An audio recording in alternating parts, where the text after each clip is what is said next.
Everybody, welcome one, welcome all, welcome back to the Bleav in Iowa State podcast with your host Tyler Carter, Your host, Cody Vanciello. Cody. We are doing our Big 12 centric episode.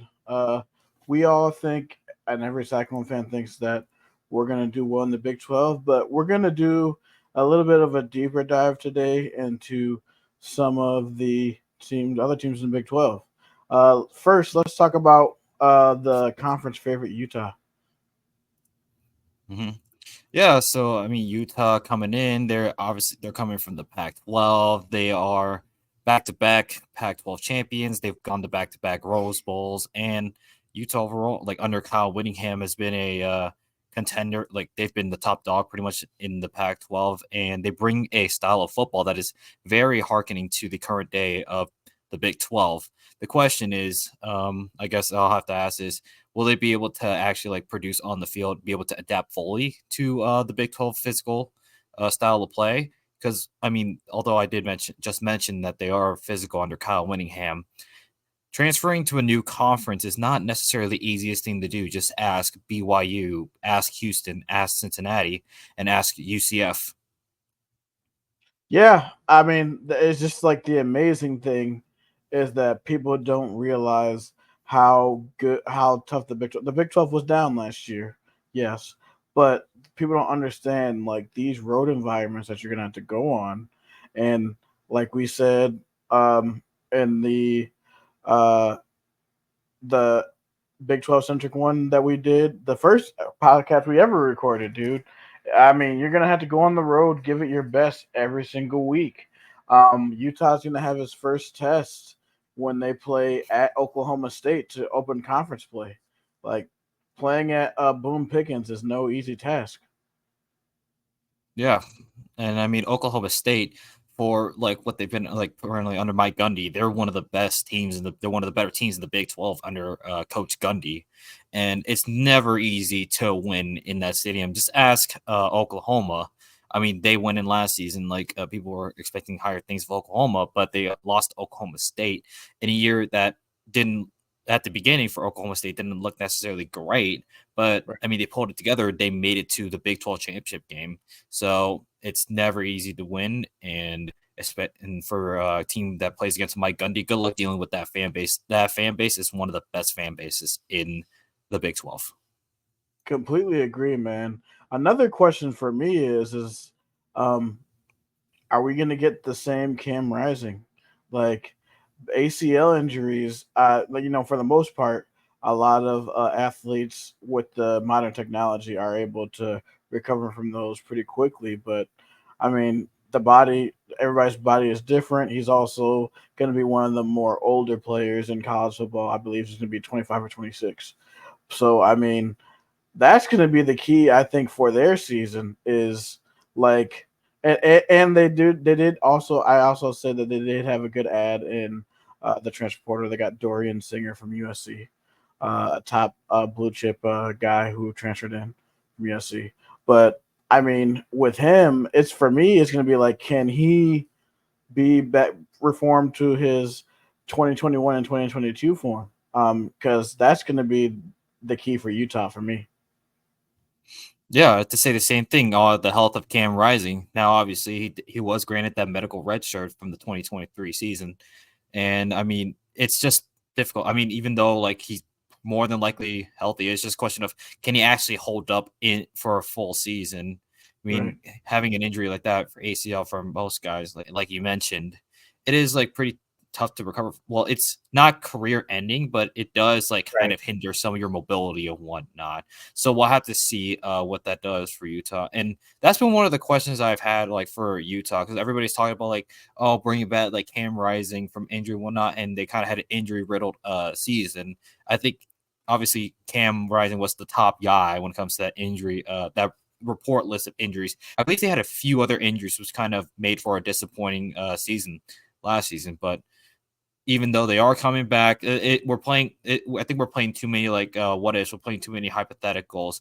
I would have to see how Cam Rising does in these first like few weeks in these non-con games, in order for me to get a full understanding of what to expect. And yeah, I just need to see what he looks like in the first couple of games. That'll tell the first 3 games or the first couple of games for Utah will tell me if Cam Rising is in full like prime, like if he's in prime form or not. Yeah, first notable first 3 games: Southern Utah, Baylor, and at Utah State. So, yeah, those games are probably are definitely gonna be tune-up games before the game in week 4. Another notable thing I wanted to add is that one of their top tight ends is returning back as well. So with that, um, I still do with that. I still do think that Utah will still be one of the top teams in the league for sure. But another team that I wanted to talk about was the Oklahoma State Cowboys.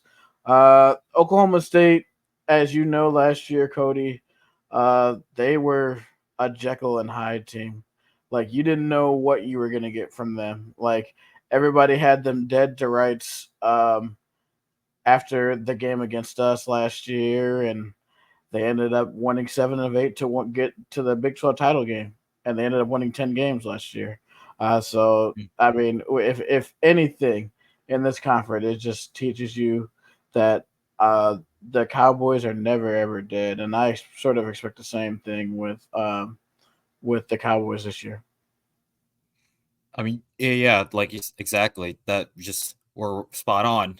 You never like the one thing that I think fans have learned over the past few years when it comes to Oklahoma State: never underestimate Mike Gundy.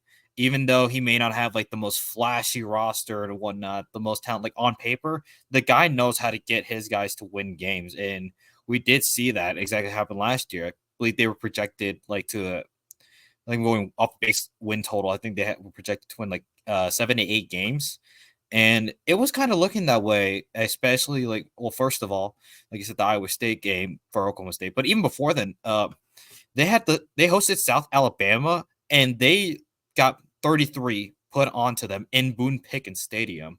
So that's when I was starting to ring some of my alarm bells. Is like you let South Alabama put up 33 in your building.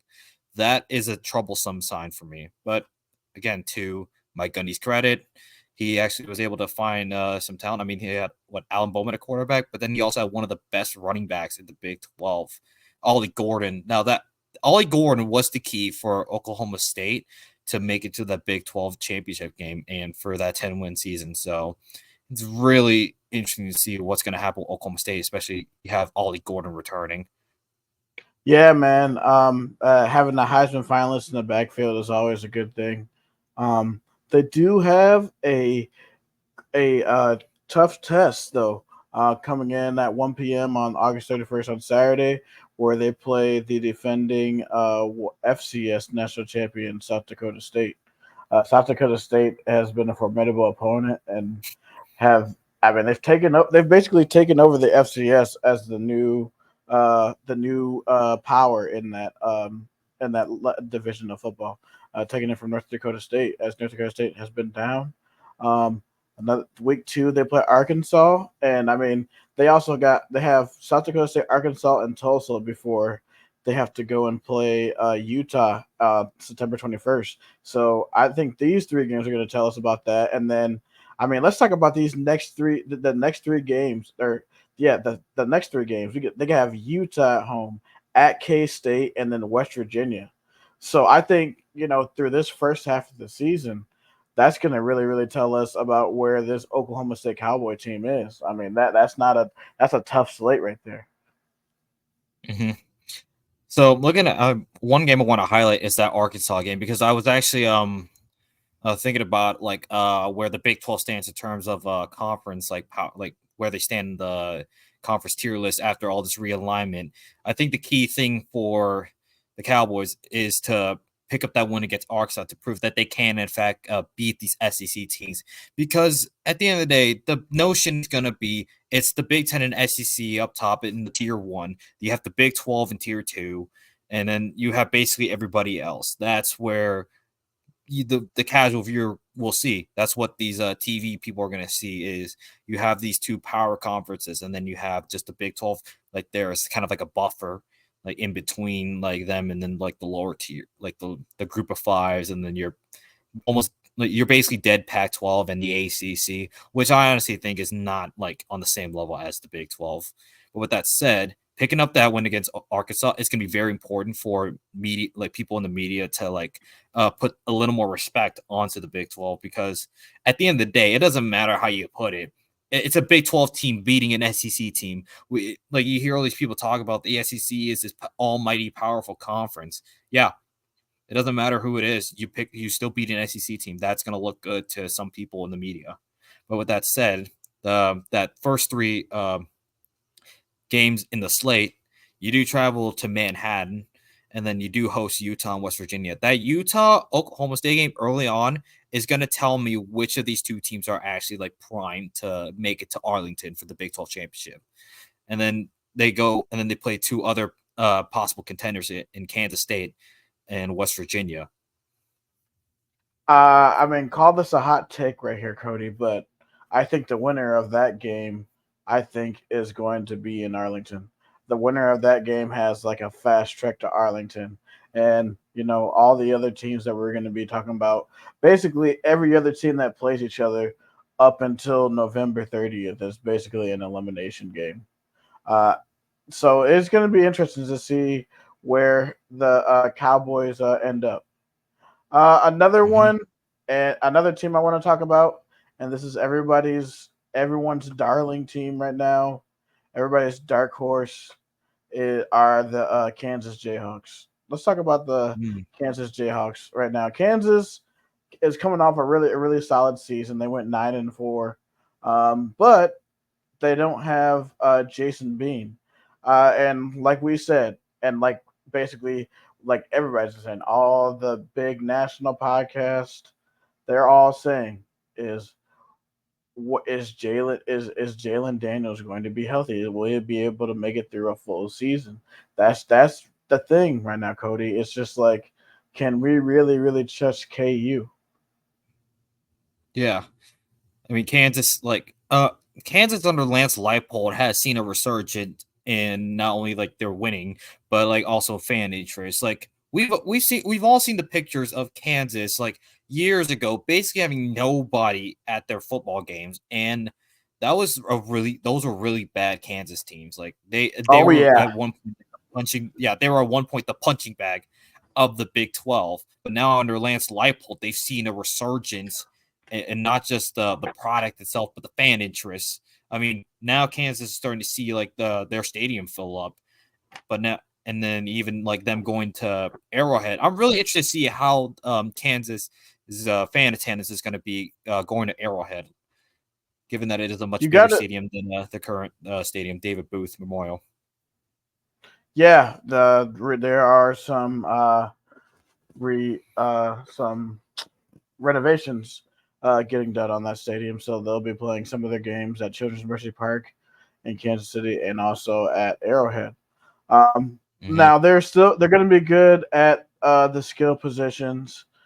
Defensively, they have ball hawks, so they have Kobe Bryant coming back, one of the top corners. So they're good in Mm-hmm. the secondary. It's just I want to see how they are defensively, because I think that's going to be the key for them, because they can score with the best of them, but like you're going to have to be able to stop somebody. Like so, and like let's look at their schedule.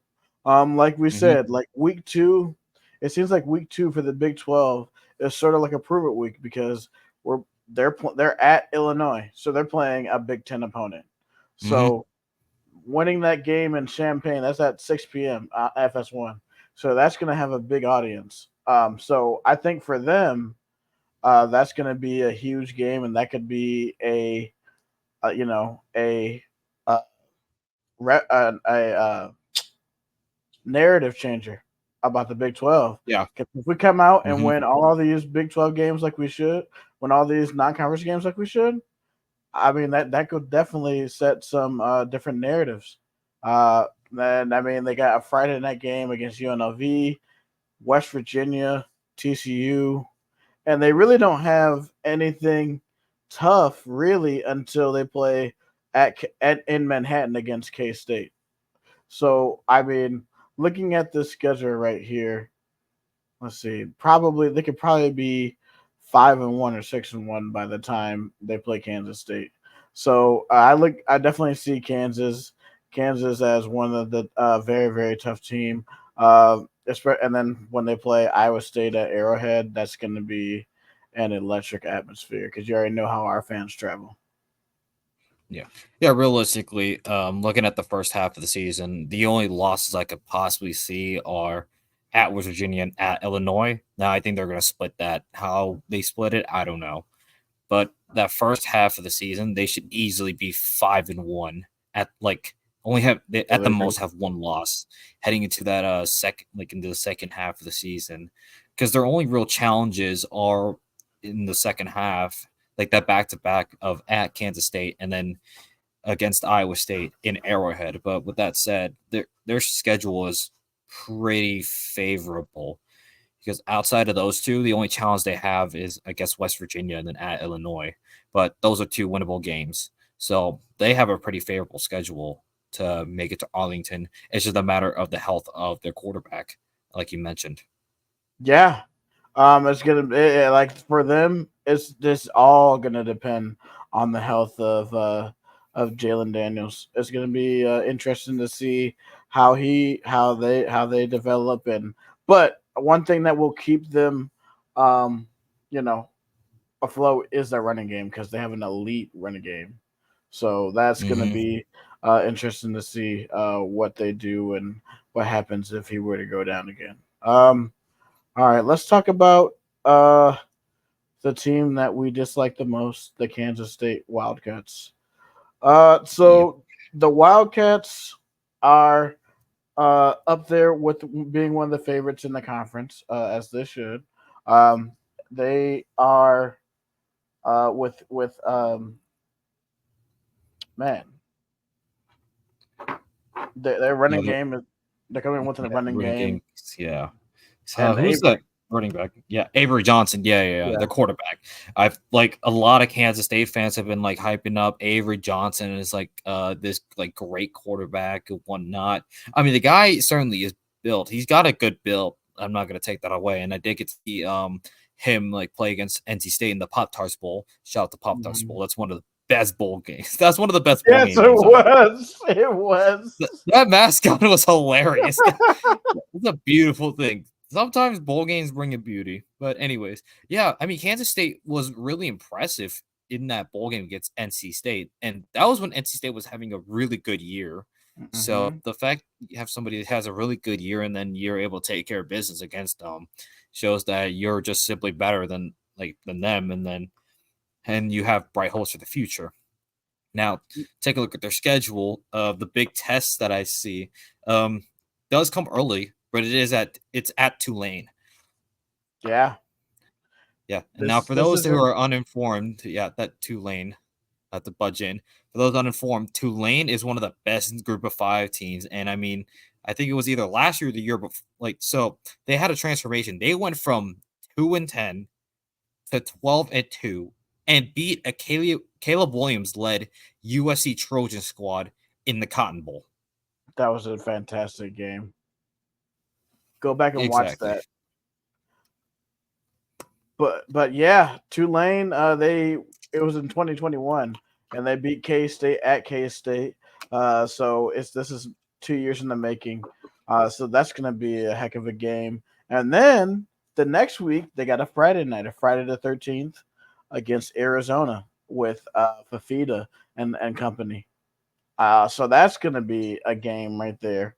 And then probably another tricky one was they had to go to Provo and play at BYU. Especially watch out for that one.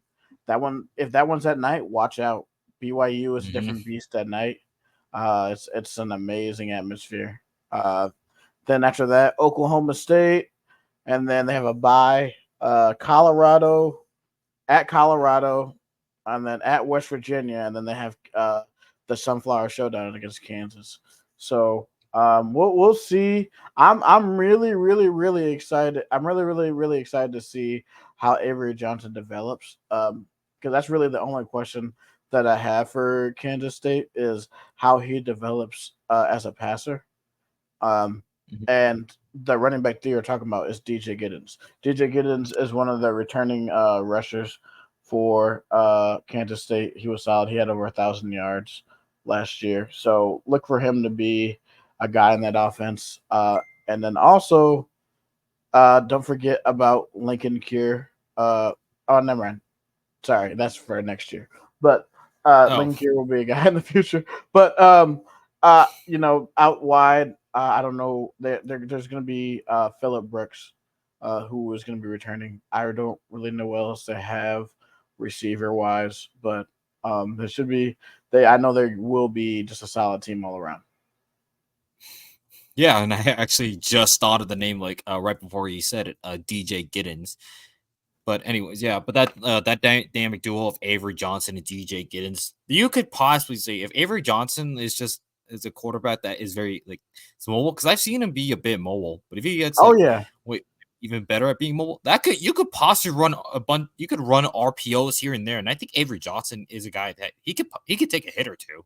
So you can you have that in your back pocket if you need to either get it to Giddens or you let Avery Johnson maybe on a QB draw if you want to go for like if you want to, you can. But yeah, Kansas State is another like perennial favorite, and we can't forget they did win the Big 12 2 years ago against a Max Duggan led TCU who did go to the national championship game. So Kansas State can't compete with teams who have done bigger and better things. So it's not out of the cards for them to win the Big 12 again and win 2 of 3. Now, yeah, like you mentioned earlier, at BYU in Provo at night, yeah, very difficult atmosphere. But I mean, if you saw what Iowa State did to them, we just ran all over them. I mean, our guys were so much better at the line. We were getting like a few turnovers, and we just held Hmm. them overall. Like our defense was pretty spot on that night. That defense did a really good job. Aside from the first drive, after the opening kickoff in which the BYU fumbled, or no, they do an interception on the first play. Hmm. Sorry, I'm getting those mixed up, but there were quite a few turnovers in that first quarter that basically just said, yeah, Iowa State, unless there's something they royally messed up, they're winning that game. But yeah, at BYU at night is in Provo at night is a very fun atmosphere. But I am interested to see how they do. Just looking at the schedule, realistically, their their tests are mostly like they don't really have to worry about traveling to a few like to some of these contenders. I mean, Right. the only teams they have to actually travel to are West Virginia and at Iowa State. So realistically, they can pick up all those home wins against Arizona, against Kansas, and against Oklahoma State. They only need to really be concerned with going to Morgantown and going to Ames, Iowa. Yeah, man. I mean, it's going to be crazy at the Jack, November 30th. Armageddon. At least for me, my prediction, that's going to Mhm, determine who Utah faces in the Big 12 title game, in my opinion. Now let's talk about Arizona. Arizona is a new arrival in the Big 12. Arizona won, I believe they went 11-3 last year, mhm, with one of the main people being main guys being Tedero McMillan and mhm. Noah Fafita, their quarterback, and some Oh yeah. actually a pretty cool story about how he got into the fold. So Jaden Delore, their former quarterback, ended up getting benched in favor of Fafita because they were struggling at the point, and then they just Mhm, took off with him and they just ran through the Pac-12, and they had an excellent season, beating Oklahoma in the Alamo Bowl. But mhm, they did get some, lose some a lot of talent, with Jed Fish going to Washington in the Big Ten and taking a lot of their recruits with them.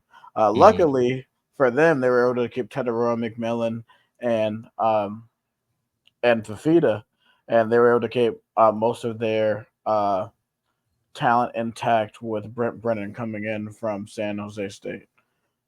So it's gonna this team is gonna be interesting because I honestly don't know what to expect with Arizona. I sort of expect to take them a step back, but honestly, who knows? Yeah, just being depleted like that, that's gonna like knock you down a few because I mean you obviously lose your head coach, you lose like some of your more talented players to the portal that goes with him, so that is gonna be a bit difficult to recover from just because like it's just a mass exodus of what made your team great that past season. But I think Arizona has done a pretty good job at stabling the ship a little bit, obviously getting Nova Fita back and then McMillan staying at Arizona, so that's great for them. So I'm really curious. I mean, Arizona was talked about as being like like a possible contender, just with how they've done and how they like how Fafita is. If Fafita performs like he did last year, they could very well be in the mix to go Arlington. Now, I want to do the schedule breakdown. I mean, we've already talked about Kansas State going to Manhattan, and then I'll mention real quick they do go to Salt Lake City to play against Utah right after Mm-hmm. that, but they come off a bye, so they're gonna have some rest before that game, so that'll be all right for them. Then they host Texas Tech, which I think that's actually pretty interesting. Like I'm really like interested to see what Texas Tech does because like under Joe McGuire, what they've got going on there, obviously they're coming off a disappointing season last year, so they're definitely wanting to do much better, and they could be somebody you can throw in for Arlington. They then go to BYU. They go to at Provo, so to go against the Cougars there. They do host Colorado and West Virginia at home. They then travel to UCF in Orlando. So who knows? Maybe UCF does their Space U game then. We'll have to see. Then they get Houston. It looks like it's almost a it's a Big 12 after dark esque game because that kicks off at Mm-hmm. 9:15 local time here. Then they Jeez. go to TCU, and then they get the duel in the desert against Arizona State. Looking at the schedule here, their tests are they have more of their tests at like the first half of the season. So if they can get through that, then they are in the driver's seat to go to Arlington if they can pick up wins throughout every single one. I really realistically could see this team going 6-0 before before hosting Colorado. And if that's the case, then they are definitely the driver's seat to go to Arlington. Yeah, I mean, if you can at least get out there with at least minimum 1, 2 losses, they'll be in a great. They'll be in like the driver's seat, possibly to get that second spot. Those I mean, they're the way their schedule balanced out. I mean, yeah, you got tough games at the beginning, but I mean, it sort of sets up well for them in the second half to where you get some of the lower teams. So it's going to be interesting for them to see where they will fall in this new Big 12. So we talked about them earlier. Let's talk about them now. We're going to go to the Texas Tech Red Raiders. So Texas Tech last year they were the everyone's dark horse to make a playoff run. Obviously, we know that didn't happen. What do you think of Texas Tech this year, Cody?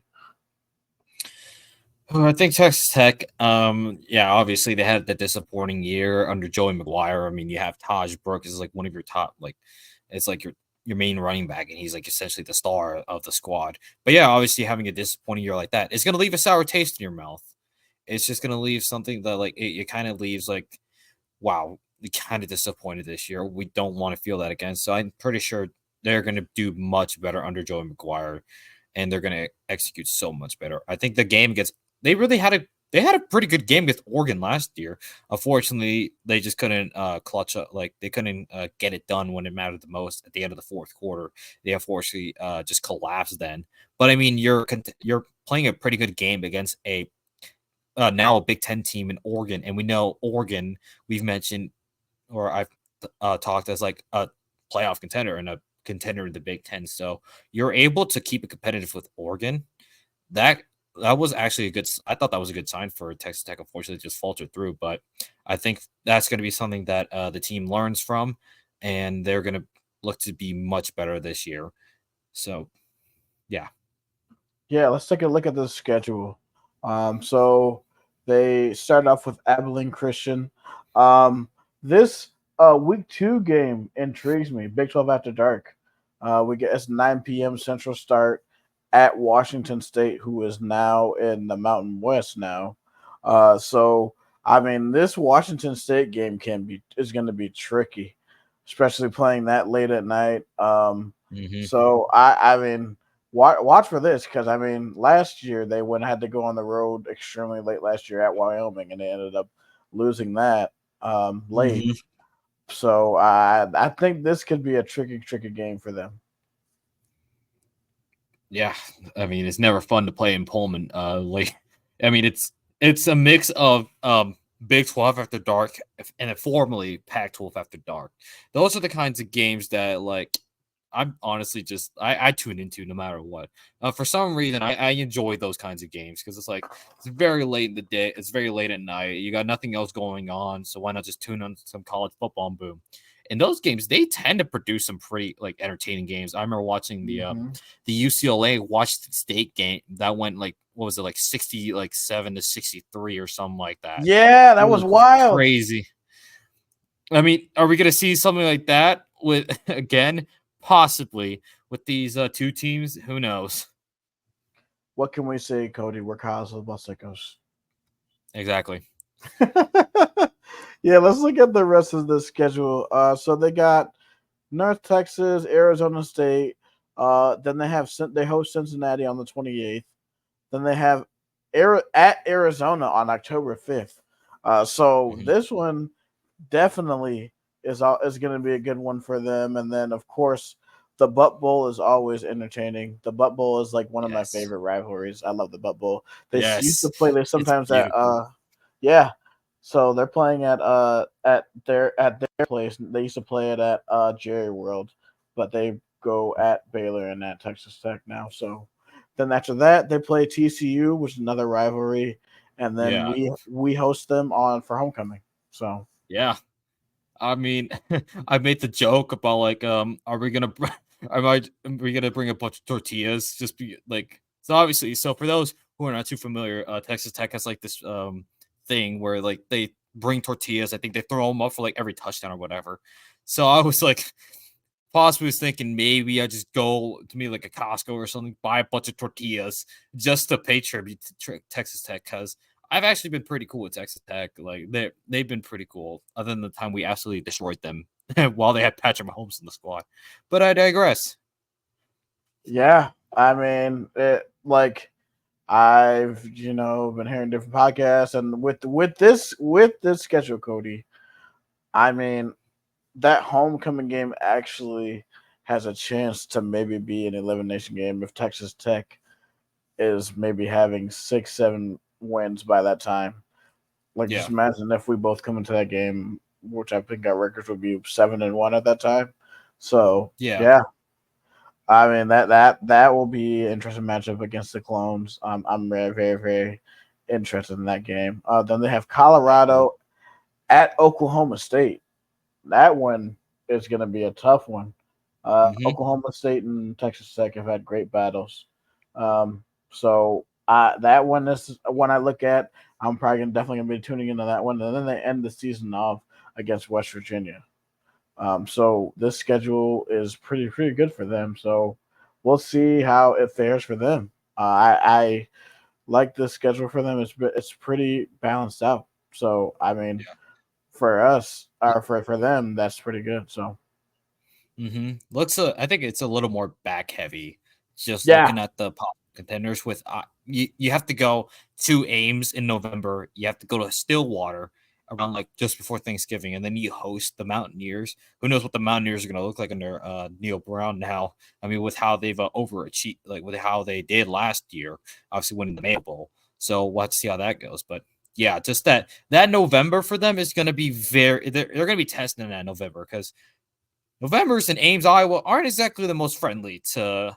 I mean, I have to mention 2 years ago when we actually hosted Texas Tech on senior night. Obviously, that was very disappointing for the Cyclones, but it was cold. It was cold at that game. There were barely any like people in attendance there in comparison to other games. I think it was simply because number one, it was very cold. Number two, it was like traveling before Thanksgiving.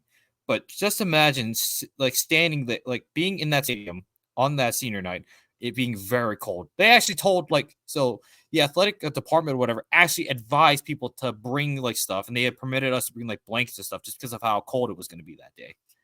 It was just oh my god, my body hurts just thinking about how cold that game was. See, now you understand why I don't go to games when it's under 25 degrees, Cody. You ain't gonna see me out there, bro. That's wild. My fandom only goes so far. If it's below 25 degrees, I ain't gonna be there, bro. Sorry. All Speaking from the right, man who's now from around the Chicago area, like from an area that's right next to Lake Michigan. What are you talking about? I know. I'm a wuss. I know. All right, let's talk about this West Virginia team. West Virginia had a great year last year. They went Mhm. 9-4. After just all last season, we were talking about is uh, Neil Brown going to be fired, and halfway through the season, he didn't. Um, and they also what they didn't do the years prior is won the games that they should win, and they won all those, and they were competitive in the games that they should have been. So, Mhm. well, with West Virginia, I, I honestly don't know how to feel about them, man. I honestly feel that last year was sort of a fluke. Uh, Hmm. and I don't know. I don't know, man. I like their quarterback. I like their running game. Everything on offensively, defensively, but we'll see. I'm not sure about them though. What do you think? Yeah. Yeah, I could possibly say the same thing. Yeah, because I mean, we mentioned earlier that the Big 12 it was kind of in a down year, so you did see teams that you kind of didn't expect to necessarily like do well. I mean, West Virginia, if I'm not mistaken, was picked. What was it? Bottom of the Big 12 or near the bottom of the Big 12.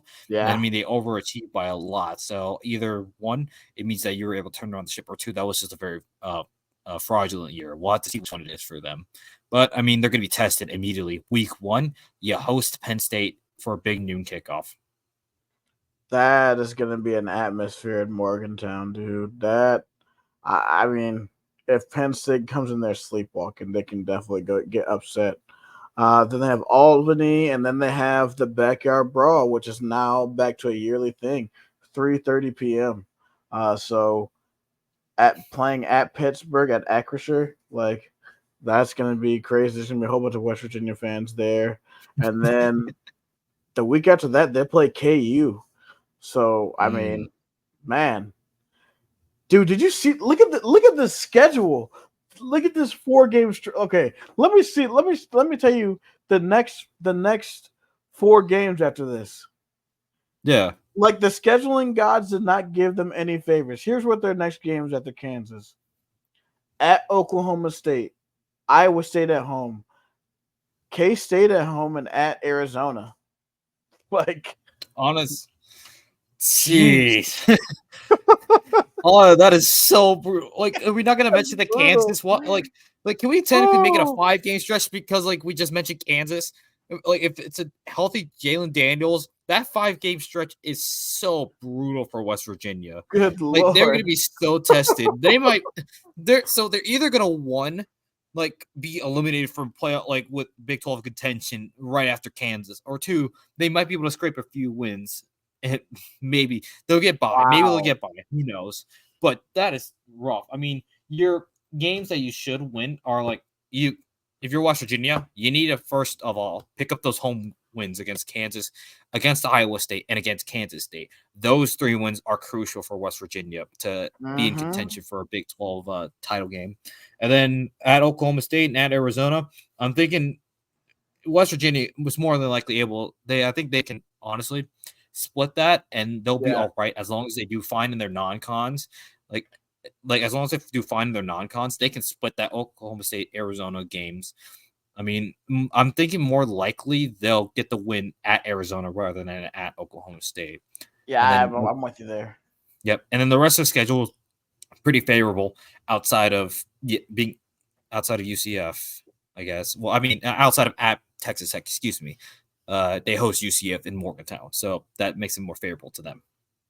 Yeah, the bounce house is always tough, especially in November around No, no, no, Thanksgiving. no, no. They play at Morgantown. They play at Oh, Morgantown, not oh, at the right, bounce right, house. right. My bad. Yeah, my fault. Yeah, you're good. Right, because they won at the bounce house last year. So yeah, speaking of UCF, let's talk about UCF.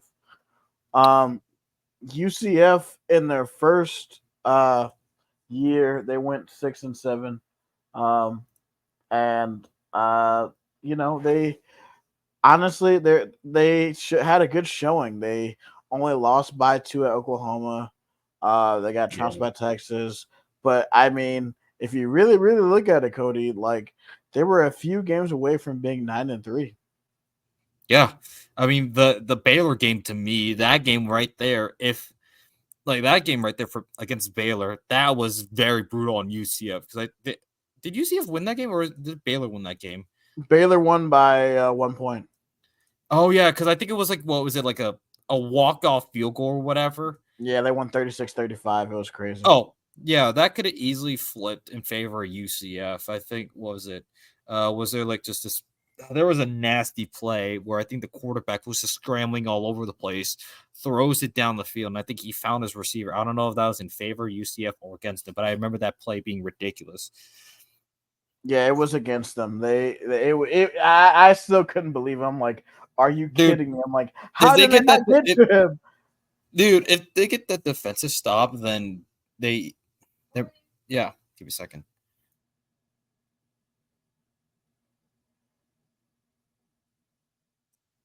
Sorry about that. But anyways, like I was saying, yeah, UCF they can easily flip a few of those games. Yeah. And let's look at their schedule. I mean, let's see. They start off with New Hampshire, Sam Houston, TCU. At TCU will be interesting for them. TCU probably also could be it. I highly doubt it though.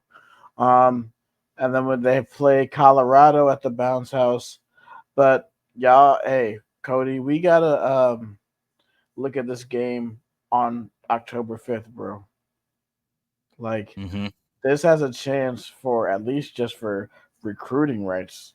They're playing at around 6 to 8 p.m. Eastern, so 5 to 7 p.m.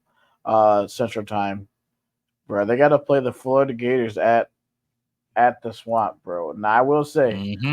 being a Gators fan, man, I've been to the Swamp. Swamp ain't no joke, bro, and I'm pretty sure there's gonna be 90,000 fans, man, being extremely loud, bro. So that's gonna be something. I mean, even if Florida is down, but having winning a game at the Swamp for UCF would do wonders for that program, especially since they're trying to with like a lot of these programs are at least the big three.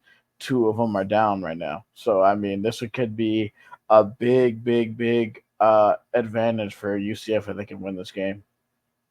Mm-hmm. Yeah, just imagine you walk into the swamp, you got like a crazy like Florida. Like we'll have to see where Florida is because I mean Florida like has been like I guess like on the pecking order of the SEC. They haven't been exactly been like in the top tier, but it's still like Florida. I mean, people are going to recognize it as one of the toughest atmospheres to play in, regardless. So that win for UCF in the event they do win, that's going to be huge for their schedule. I mean, they're going to get a lot of eyeballs. Like they're probably going to get a lot of eyeballs there, depending on if it's like on maybe if it's like on ESPN or something. If it's like a prime time game, that'll be huge.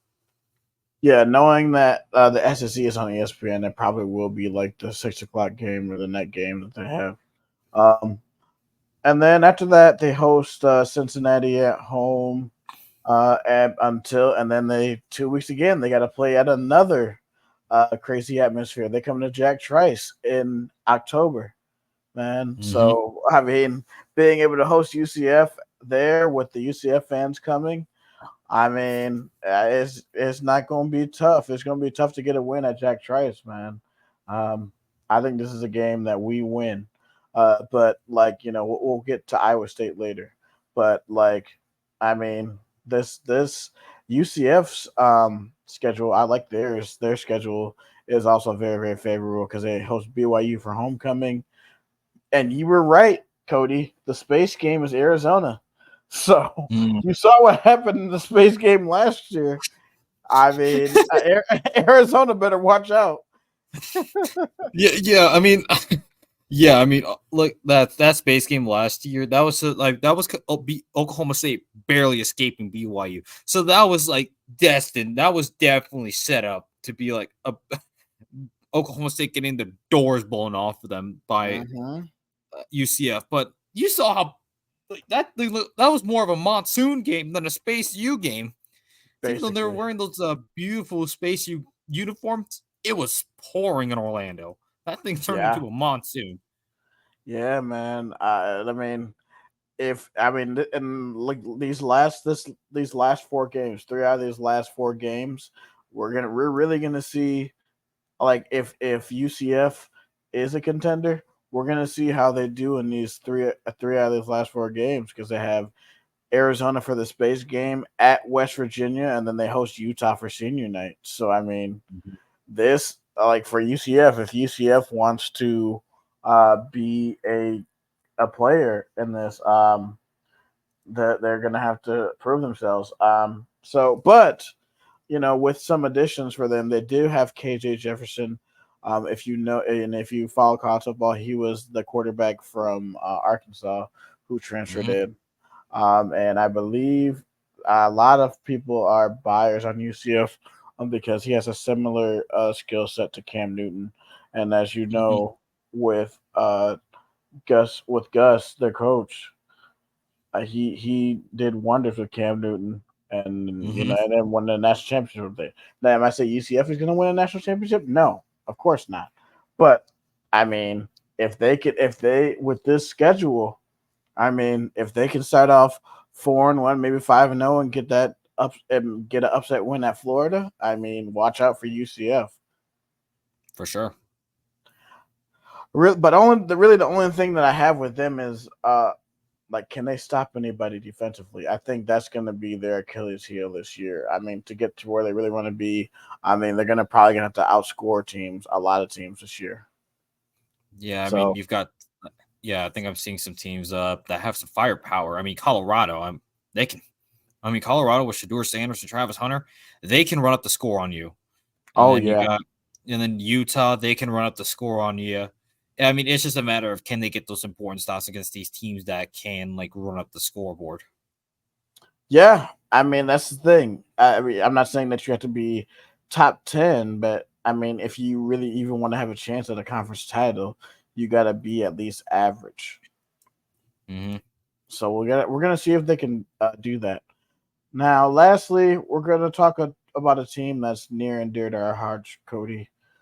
The Mm-hmm. Iowa State Cyclones, man. Bro, I love, as you know, we have talked about uh that we did the if you want to know a more in-depth team, listen to our offensive and defensive previews, the last two Mm-hmm. episodes. Yep. But we got some guys, man. So I'm on the Big 12 Iowa State page, and Cooper is on the Jim Thorpe Award list. Bo Freeler is on the Nagurski Trophy Watch list. Mm-hmm. So I mean, like this team, like we're young, but we're good, man. Give Yeah. me more of your thoughts on this. Yeah, just our defensive guys like they've got some numerous like watch lists. I mean, obviously we've got the Thorpe and then Nakasuri award watch list. Like that our defensive unit is shown to be one of the best and we've got some players on that squad. And then obviously we're returning Big 12 offensive rookie of the year and our quarterback Rocco Becht. Now that guy, I think it's just the beginning for him realistically and just seeing how he's progressing. I mean, we're starting football like camps tomorrow, if I'm not mistaken. So we'll have to see how that is going to be for Iowa State, and that might be a sign to where Iowa State, like how they produce on the field, whatnot. So, Mhm. and there's a lot of expectations with this fan base. A lot of us are like very like we're hyping this team a lot. I think the ceiling, honestly, I think the floor for us, like for this roster, is 8 to 9 wins. Like that's our floor, I no doubt. I've heard a lot Mhm. of fans like talking about but like where we need to be, because obviously we don't want to have to relive the disappointment that was that 2021 season. But I'm pretty sure, like, with the way we're like with what moves we've made in the past couple Yeah. of years, I don't think we're gonna fall into that same trap. I think I was talking to some like Iowa State fans about this. I think the biggest thing, that the biggest reason why we kind of disappointed that last like that 2021 season, I think it's the thing that follows Matt Campbell like throughout his coaching tenure. If you really pay attention, once he has like guys that are like stars like upperclassmen, he's very rarely like adamant at making like significant changes. Like he's Hmm. loyal to a fault with his upperclassmen and the guys who like and like upperclassmen and like the big producers, whatever, that tend to be Right. upperclassmen. He's a he's like loyal to a fault, and that has like drawn some ire from the fan base. But I think he's addressing it right now with the changes he's made. Obviously, Ryan bringing in Ryan Clanton last year was a pretty good start, and I Yeah. think just what we've had now, I think if we decide like to actually be a little more flexible with our playbook and what we do on offense, because we did like note that Matt Campbell did say like they were probably like gonna open up the playbook a little more, like because of like what we saw last year and how we kind of struggled like with the Right. run game when it wasn't working. But it's just a matter of like actually producing that result and actually doing that stuff in game. Yeah. End game adjustments are going to be key. One thing I also would like to just see changed is like it's been really our Achilles heel, like ever since like we've been here. It's just these freaking one score games, man. Like our records are so bad in one score games, dude. Like it's just it because honestly makes you think in some of the seasons that we went like 8-4, 7-5. We were like, dang, we were like so many times away because a lot of the remember all the games usually were we lost late in the game Yeah. where there could have been like just a player or so that could have been changed.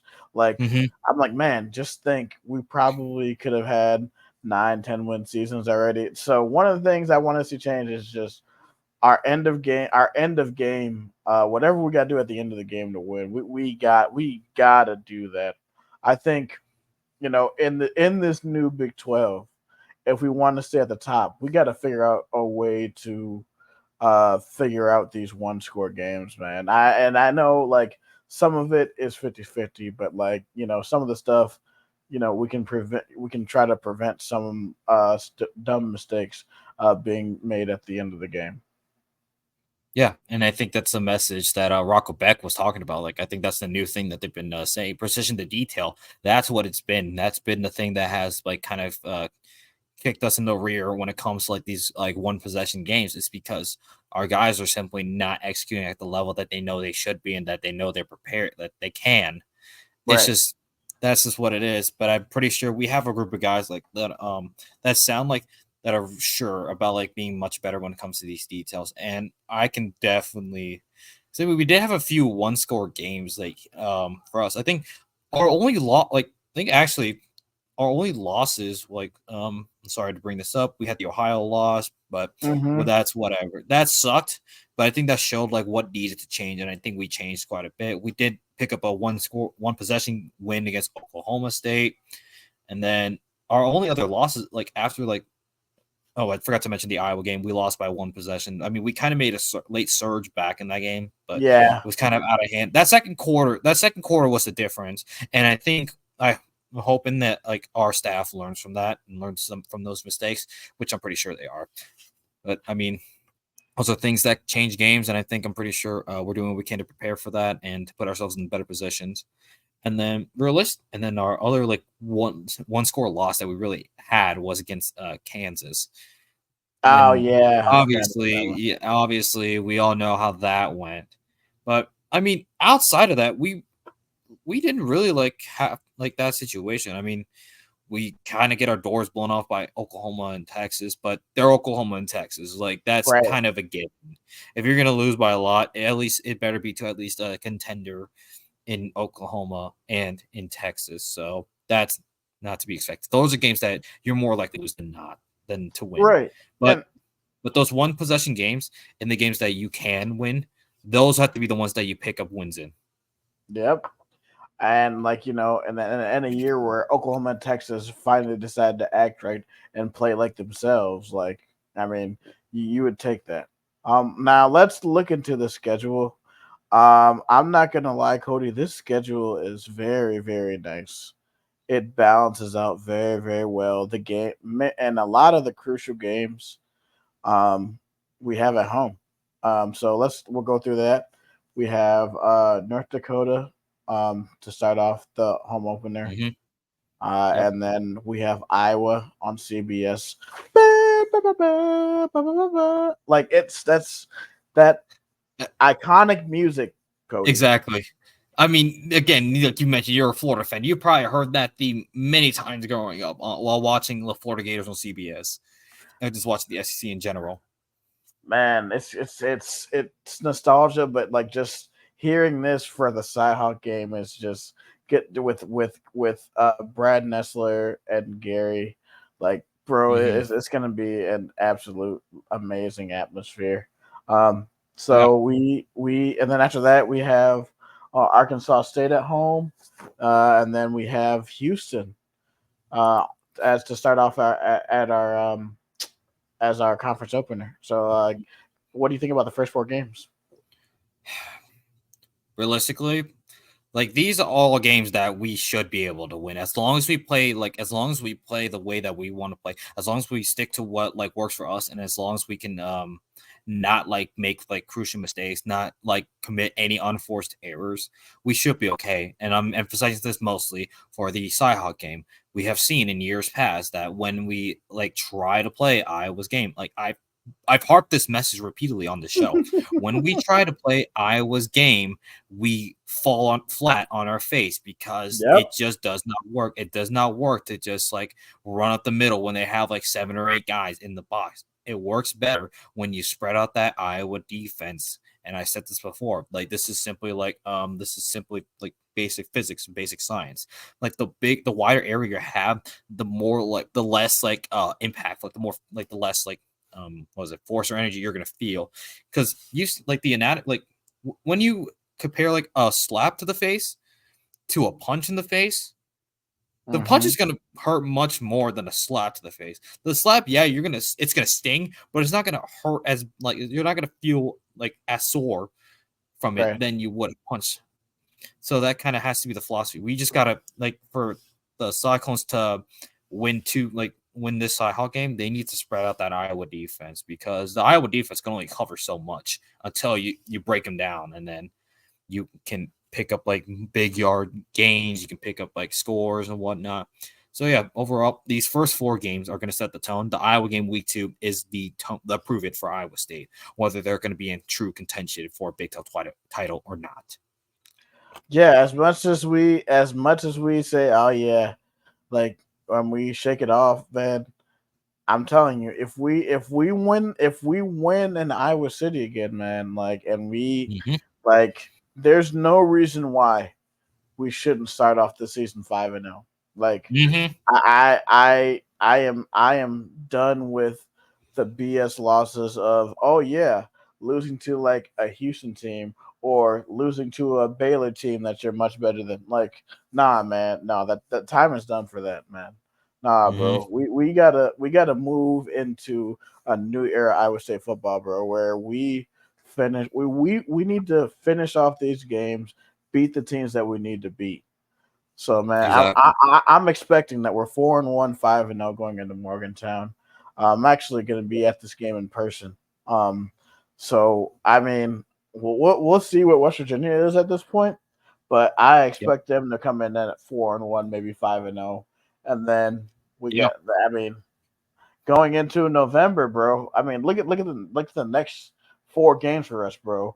I think this stretch right here, this 4 game stretch, Cody, is gonna determine. We're gonna see what Iowa State's made of right here, man. We got Mm-hmm. West Virginia, UCF at home, and then we got a bye in between, and then we have Yep. Tech for homecoming, and then at KU at Arrowhead. So I mean, man, as much as I want to say that we are, this team has to prove it to me that they are a contender. I think me and you and Eric think that we're contenders, but they got to prove it to us, man. Exactly.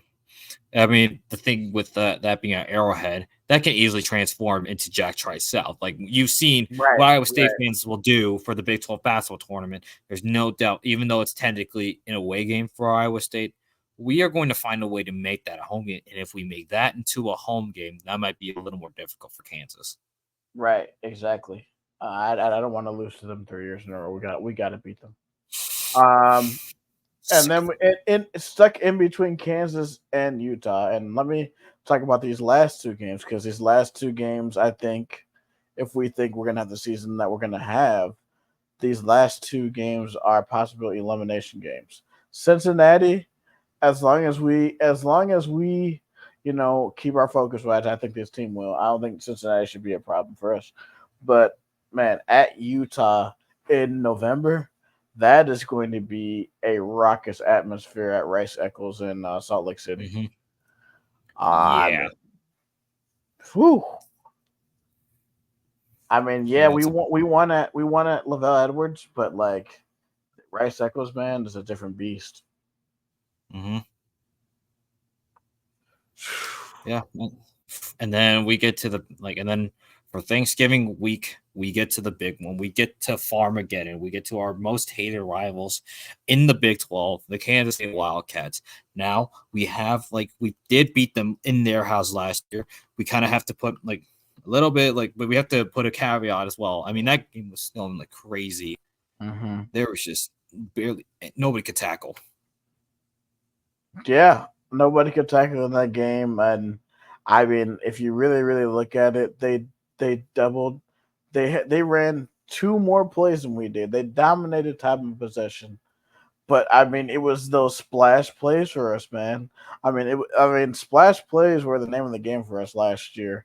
A lot of the Yeah. games where we couldn't run the ball, and that's another thing I wanted to get into real quick is I really, really hope that with this staff, like if we figure out that like in the first few games that we can't run the ball, like and let's say what we can't, I think we will be able to, and I think the offensive line will improve. But for some reason we can't. We gotta lean into the passing game because I mean this passing game is lethal, bro. I mean Yeah. you have Bramer, you have you got Jalen Noel, you have Jaden Higgins. I mean, with that, come on. Yeah, I mean, not to mention you have guys like Isaiah Alston, Eli Mm-hmm. Green, who are more than likely going to be if they get prominent playing time, they're more than likely going to be able to have adapted to our playbook and are going to be viable weapons for us. Definitely, man. So I mean, with I really, really, really like our chances with the schedule. Um, and just as a whole, where I think the Iowa State Cyclones will fall, I think we've cemented ourselves as one of the top teams in this conference. Mm-hmm. Now, like long term, can we do that? Yes, I can. Just with where recruiting is and with the elite trait of this coaching staff being able to develop talent, I think will be up there with the Utahs, the K States, Oklahoma States of the world. Mm-hmm. With that, I just want to thank everyone for tuning in to the Bleav in Iowa State podcast. Tune in later this week or next week as we do our schedule preview and our predictions. That one's going to be a dandy. So with Tyler Carter, And Cody Van Sillalum, this is a Bleav in Iowa State podcast. Go Cyclones. Go State.